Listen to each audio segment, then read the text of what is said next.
A Ana, ela fala assim, Raquel, mulher não é dona do seu corpo e nem o bebê é dono do dele, por quê? Qual a diferença entre matar um bebê de 7 meses na barriga e matar um 7 meses de vida? Se matar o bebê de 7 meses de vida é crime. É crime. É crime se ele tiver nascido vivo.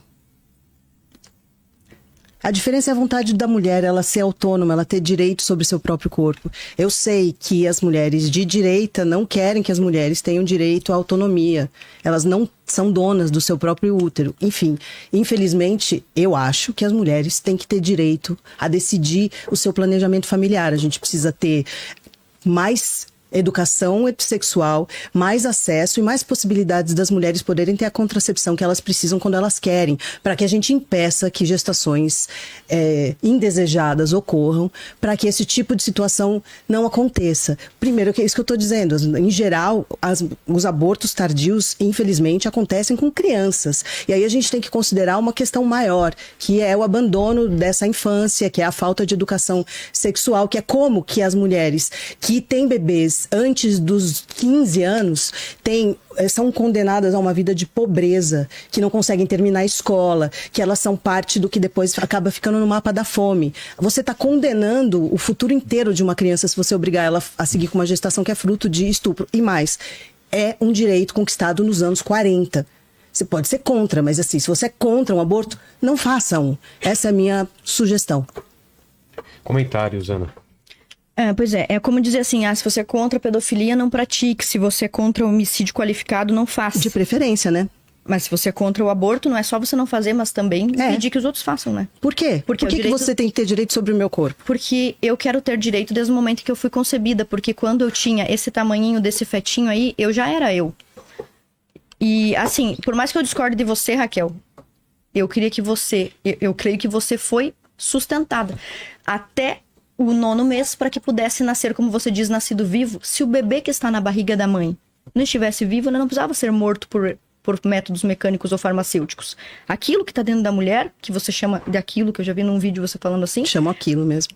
Então, esse aquilo que você chama de aquilo, já tem uma identidade própria, tem até certos direitos, como direito de imagem. Você não pode pegar um ultrassom de um bebê e sair por aí escandalizando. Depende de qual momento da gestação a gente está falando. Você está falando de 32 semanas, evidente. Você está falando de 20... Mas você defendeu há pouco o aborto de um bebê de 27 semanas? Defendi, porque é a vontade de uma menina estuprada, é um direito legal. A vontade do ser humano mais desenvolvido deve imperar sobre o direito de viver do ser humano menos desenvolvido? Do não nascido vítima de estupro. Mas peraí, o que tem de diferença entre essas pessoas aqui vítimas de estupro, nascidas de um estupro? Elas nasceram. Sim, mas elas só nasceram porque ninguém mecanicamente impediu. Não sei se contra ou com a vontade das pessoas que estavam sendo submetidas a isso. Então a gente para de pensar sobre o sofrimento da pessoa que passou pela violência sexual. São mulheres que são estupradas.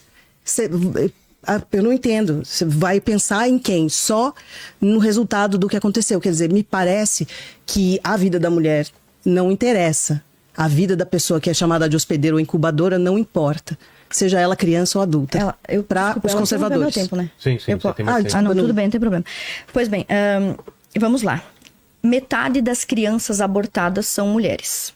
O que define quem você vai ser, se você vai ser Raquel e se eu vou ser Ana, acontece no primeiro dia da concepção. Nós poderíamos discutir, como a própria igreja já discutiu, se até a 12ª semana, o bebê é consciente ou não, etc. Mas você defende o aborto não durante as 12 primeiras semanas, não por causa do estupro. Tem que ser claro aqui que ela defende o aborto até o 9º mês de gestação. Não. Um dia antes de você nascer. Não. Então, qual que é o prazo? Eu não disse isso. Qual é o prazo para abortar uma criança?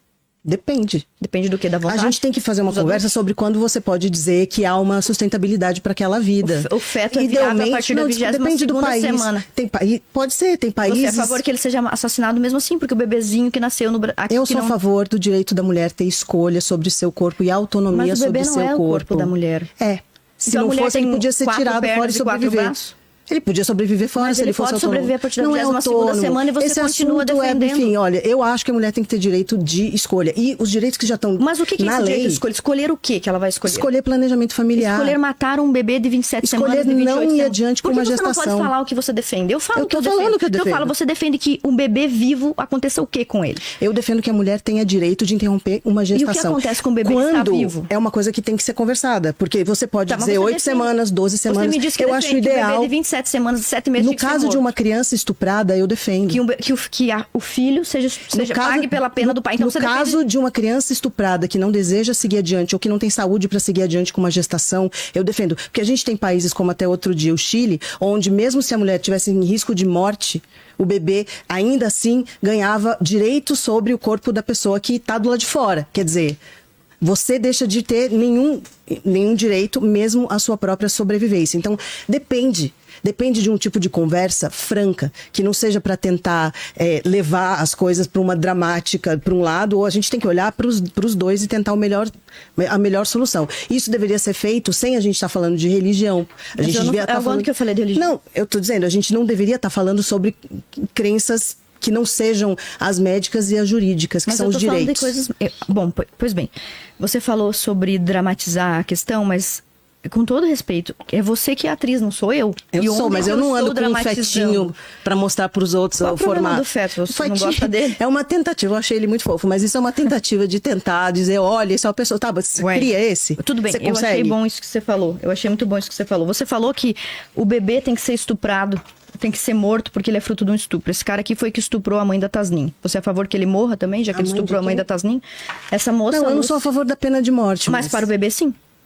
Para um feto não nascido, indesejado, que é um direito de uma mulher ou de uma criança estuprada no Brasil, eu sou a favor que ela tenha direito de escolher. Um feto não nascido, veja bem, uma pessoa ela é feita de fases, um ser humano tem fases. Quando ela fala a palavra... Deixa eu terminar, por favor. Eu não falei nada. Quando a Raquel fala feto, ela está querendo dizer que uma determinada fase do desenvolvimento humano desumaniza uma pessoa. Mas veja, quais são as fases do desenvolvimento humano? Você que está me ouvindo. Um embrião, nós temos o zigoto, nós temos o embrião, nós temos o feto, depois nós temos a criança, adolescente, o idoso. O zigoto vai direto para a criança. Não, são várias fases. Não, eu não falei que o zigoto, eu falei feto é a última etapa, depois vira... O feto, aí bebê, aí depois você tem o bebê, uma criança. Se tudo for dar certo, continuar e for desejar... Se você me deixar terminar, eu vou ficar tão feliz. Vamos lá, tem 48 segundos. Mas então, todas as fases do desenvolvimento humano, ele continua sendo uma vida humana. Então, quando você diz assim, não é um idoso, é um idoso, não é um ser humano. Você está errado, porque o feto ainda é uma vida humana. Essa matéria que vocês estão vendo aqui, ó, nazistas usam linguagem para desumanizar judeus e conduzir o Holocausto. Foi um trabalho feito por muitos especialistas com materiais, panfletos feitos pelos nazistas antes de começarem um genocídio contra eles. É comum que autoritários e totalitários, antes de promoverem a morte de alguém, eliminarem a vida de alguém, desumanizem ou despessoalizem a pessoa. Isso era feito durante a escravidão, quando diziam que um negro não era tão pessoa assim quanto um branco valia metade. Isso já foi feito com a mulher também, quando se dizia que o testemunho da mulher valia metade do testemunho do homem. E quando você diz que uma vida humana, ainda que tenha um DNA identificado, ainda que seja um indivíduo único, uma vida humana, um bebê de 8 meses, que pode ser retirado numa cesariana e colocado numa UTI neonatal para sobreviver, ele já tem a sua identidade. Dizer que esse bebê não é uma vida humana, ou que é aquilo, ou que não merece consideração, é nada mais do que isso aqui. Desumanizar a futura vítima. Segunda pergunta, aliás, a primeira pergunta do chat para Ana agora. E comentários da parece Raquel. que tudo era para mim e para ti ao mesmo tempo, né?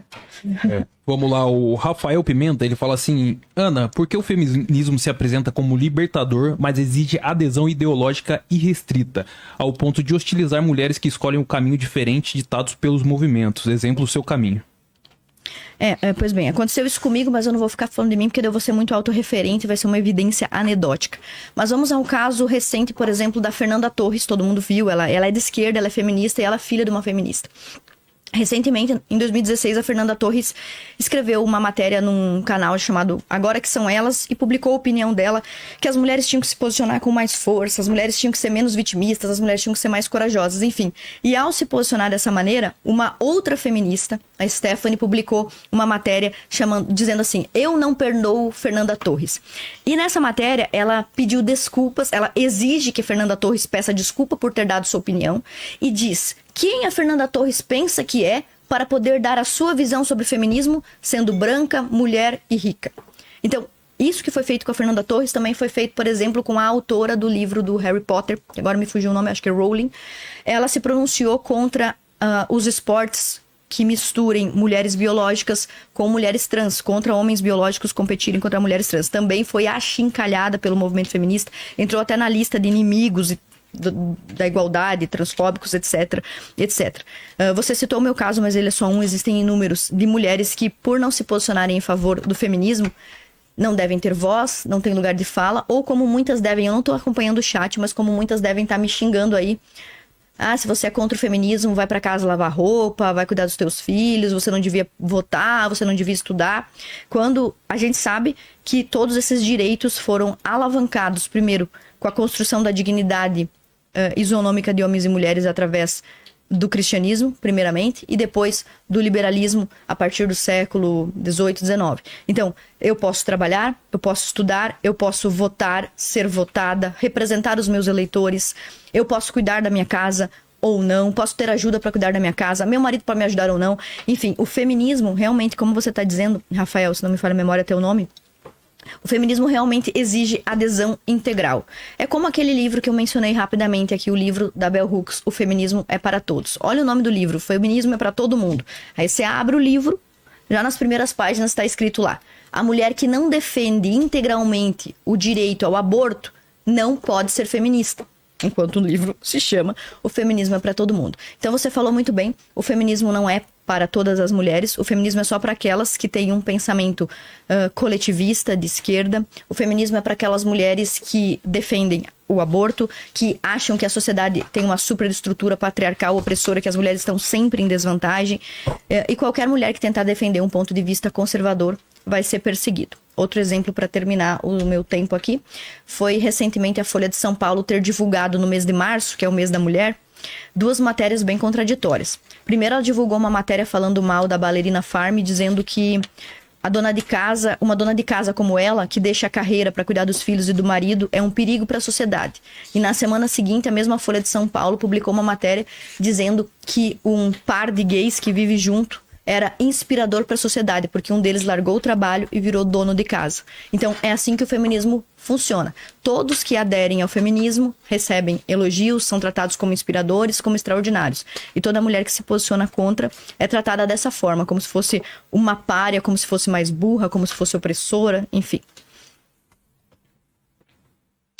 Comentários, né? Agora da Raquel. Vamos lá. 3 minutos. Eu achei bem interessante a sua resposta, porque eu acho que a resposta para essa pergunta é a polarização, não é o feminismo. Assim como você está sendo atacada no chat, provavelmente eu também estou sendo atacada no chat, e eu acho que as duas coisas são ruins. Eu acho que a gente precisa conseguir achar pontos de convergência, a gente precisa chegar a consensos. Isso é política, então quer dizer que eu vou ter uma opinião, você vai ter outra, eu vou respeitar a sua, você vai respeitar a minha, e dentro do lugar adequado, que seria no Congresso, as leis vão ser debatidas para que se chegue ao melhor consenso sobre o que vai ser e o que a população quer através do voto. Então, a minha opinião é que o ódio nas redes sociais, o cancelamento, a polarização e a pessoa querer ditar o que a outra pessoa está dizendo ou pensando é muito ruim para os dois lados. A gente não vai negar que isso está acontecendo com o cancelamento dentro do ambiente conservador ou do ambiente de direita, assim como ele também está acontecendo dentro do ambiente de esquerda.